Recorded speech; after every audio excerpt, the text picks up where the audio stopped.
What's going on, guys, and welcome back to WWE Network and Chill, where every single week I, Graham Jason Matthews, break down all the original content I watch on the WWE Network. Today we're talking the latest edition of Table for Three that aired a few weeks back over WrestleMania weekend, entitled Independent Spirit, with Ricochet, Johnny Gargano, and Adam Cole Bebe. A trio I never thought I wanted to see on Table for Three until it happened. This was great. It's very rare they get NXT stars here on the show. It's usually like current members of the roster, or alumni, or legends, Hall of Famers. So it was cool to see the spotlight on the NXT guys for a change, and now granted one of them's on the main roster in Ricochet, but I think this was taped a while ago. It aired on the Raw after WrestleMania, the after Raw after WrestleMania a few weeks ago. But they talk about what happened here as if it was taped, I think, over SummerSlam weekend, if I'm not mistaken. I don't know why they waited so long to air it if that was the case. But they kick off the episode trying to recall the last time they all met up. It's been a while since they all hung out together in like a forum like this. You know, Ricochet just got to WWE in early 2018. Adam Cole got here in 2017. And then Gargano debuted years ago. But they all talked about how WWE was always the end game for all three of them. And they all feel like WWE guys. Gargano feels like a WWE guy through and through. He grew up watching WWE. He always wanted to end up in WWE. Ricochet, same thing. You go back and see tweets and shit that he was posting years ago about coming to WWE. It seemed only inevitable before that was going to happen. And Adam Cole, too. I mean, he wasn't as, obvious with it years ago when he was with Ring of Honor. But he did always kind of mention, hey, I would be interested in going to WWE. And he was always a WWE guy. He looks like the type of dude the company would want to get behind. So that never really surprised me. They all came to the company, as they should, because they're all top stars. They're all awesome. And none of them actually ever thought they would be there. None of them actually ever thought they would arrive in WWE, yet here they are. Gargano said that he used to pray as a kid, I just want to be 6 feet tall just so they can give me a look and hire me, because that's the only type of wrestler they used to hire back in the day was people that were 6 feet tall. That was it. Aside from that, if you were anything under 6 feet, you likely weren't getting a job in the company unless you were a jobber. Gargano did have one tryout, though, and it went well, whatever. He appeared as an extra on an episode of SmackDown. This must have been, 2004?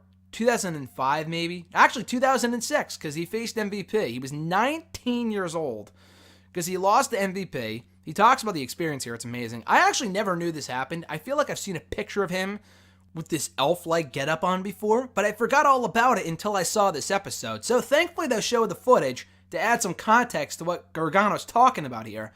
He had to dress up like an elf. He brought his gear anyway, but they gave him his own gear to dress up like a fucking elf. He actually met Vince that day, who said, yeah, he looks good, kid. Look, good job, blah, blah, blah. Thanks for coming in. And Gargano's so over the top. He's so happy about being there, alone, let alone the fact that he's going to wrestle on national TV for SmackDown. He wrestled as Cedric Von Hausen, some, fucking Swedish dude, and quickly lost to MVP, like I said. It was back when MVP, I think, first debuted, so this must have been 2006 or so. Adam Cole, on the other hand, also appeared as an extra once for WWE. This I never knew. The Gargano thing I feel like I've seen or heard about before. The Cole thing I never knew about. Cole's extra appearance came a few years later, in 2010, during a Straight Edge Society segment. Never thought I would see Adam Cole and CM Punk in the same place, but we did here, so that was interesting. But yeah, he was at a bar with what was her name? So Serena. She actually works for the company now as a trainer. Serena Deeb. Serena back at that point. He was at a bar with her, and they caught her, and I think she got actually fired from the company soon after for drinking in real life, actually, and ruining the gimmick. But yeah, I never knew about that. I remember watching that segment, but it was fucking 10 years ago. So that was cool. Then Cole also got called. This is an amazing story. This is phenomenal. So I think this was soon after. He got called to FCW for a tryout by a guy named Ty Bailey, who I think was a pretty important higher up in the company. I don't think he's still there. And he was told by this guy, Ty Bailey, it's a done deal. You're coming in. We'll give you an itinerary. We can't wait to see you. You're a top talent. We can't wait to hire you. Only to find out that it wasn't Adam Cole they wanted to hire. It was another Austin. Because Adam Cole's real name, another thing I didn't know, his real first name is Austin. So they called him up, calling him Austin. We can't wait to bring you in, blah, blah, blah. But they got him mixed up with another Austin. That being Austin Creed, a.k.a. Xavier Woods, who they ended up hiring in the summer of 2010. So that's kind of embarrassing, but that's an amazing story. I can't believe I never heard that one before. Gargano and Ricochet talking about how they met back at Evolve 1, which must have been mid-2000s or something. We saw the video here of their match that they had at Evolve 1, and they looked crazy different. Adam Cole talked about how he used to wear a lot of bandanas back in the day. Gargano and Ricochet actually had a match, I think at Evolve 1. And they had that match on that show, and Gargano won by countout. And then they ended up facing off again at TakeOver Phoenix, which was an amazing match. Cole then beat Gargano. Cole talked about how he actually beat Gargano at an Evolve in 2010. So they all hold victories over each other from one point or another. All three guys still are able to do all of their moves, which Ricochet finds very cool. They're able to maintain their movesets and not have to adjust anything or be limited. Just wait, boys. Just wait until you get to the main roster. Ricochet may have already been dealing with this since he arrived on Raw months ago, but just you guys wait. Soon enough, you guys will be limited to a T. You will only be able to do half the moves in your arsenal. I will promise you that. Gargano was apparently a big hardcore icon back in the day, doing a lot of hardcore matches back on the independent scene. And he actually said here, I would rather do a stipulation match for over 30 minutes, give me a last man standing match for all I care, over a 30-minute wrestling match. Apparently that takes way more out of him than a hardcore match does. We see footage of him being put through a guardrail by Chuck Taylor, Chucky T, whatever his name is, Chuck Taylor. You know, he's fucking, he's pretty big now, but Chucky T is what he went by in Ring of Honor, and now I think he's just Chuck Taylor. But yeah, he got put by a guardrail by Chuck Taylor. It looked pretty fucking brutal. That was a pretty bad spot. He says, like Ricochet, I think it was him who brought up the question. Maybe Gargano brought it up. He goes, oh yeah, I think it was Johnny Gargano. He said this to Adam Cole and Ricochet, what's one thing you guys miss about being on the independent scene? And for him, it was selling merchandise.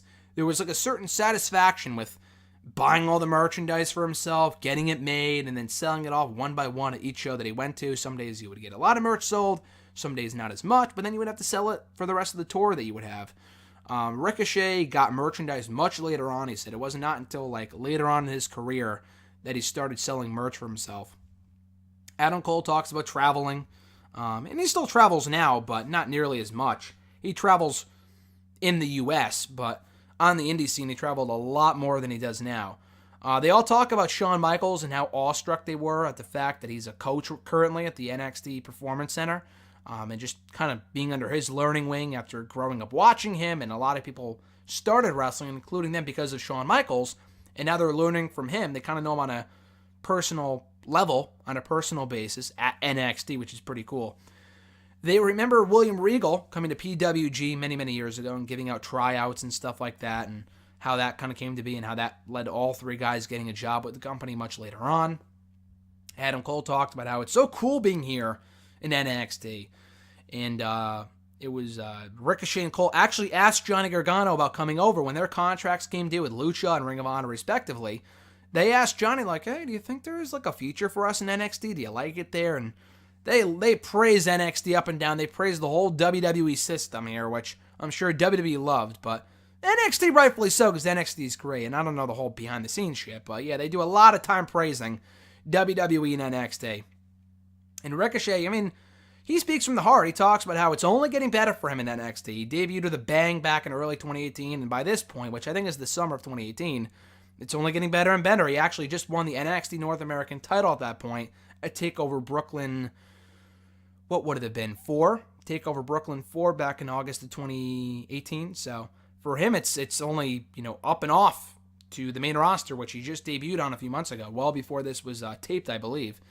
And he talks about how all the locker rooms work hard, whether it be Raw, SmackDown, NXT 205 Live, NXT UK, they all work hard to put forth the best product possible. And it's not always their fault. It's usually the writers that are to blame for these lackluster shows. But all the locker rooms work hard to get themselves noticed.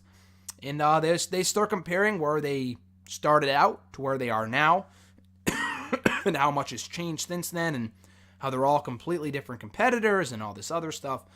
Adam Cole talked about his NXT debut back at Brooklyn 3 and how cool of a moment that was, and people knew who he was, and it was just a crazy-ass day. And they joke about the lower third, which was when Adam Cole debuted, because that TakeOver Brooklyn 3, Drew McIntyre won the NXT Championship from Andrade beat him for the belt back later on in November. He beat Bobby Roode for the belt to that TakeOver. And the lower third popped up, like the copyright logo, whatever, for NXT. Then that was when Adam Cole debuted. And they joke about that because that was actually when Johnny, he got attacked by Ciampa a few different times after the lower third went up on the screen. So they all kind of joke about how they should get that eliminated. But yeah, then they talk about, being appreciative that they all got to sit down and reminisce about their journey to WWE and NXT. So I enjoyed this episode a lot. I'm a big Ricochet, Adam Cole, Johnny Gargano fan, so thoroughly enjoyed hearing their stories from their evolved days, arriving in WWE, growing up in the business, and their very funny stories with Gargano and specifically Adam Cole. The whole fucking Xavier Woods thing was amazing. So definitely check out the episode. It clocks in at around 25 minutes maybe. That's usually how long these Table for 3 shows are. So check it out on the network from about 2 weeks ago. Well worth the watch. And that's going to do it, guys. My review of the Independent Spirit episode of Table for 3. Thank you for checking out the video. Be sure to like the video, drop a comment, share the video, and subscribe to the channel for more content. We'll be back in the coming days with my review of WWE Chronicle with Roman Reigns Part 2. It aired, I think, about a week or two ago. So check that out when that review goes up in the next couple of days. So until then, guys, have a great rest of your week. I'm Graham G.S. Matthews, and I'll catch your ass down the road.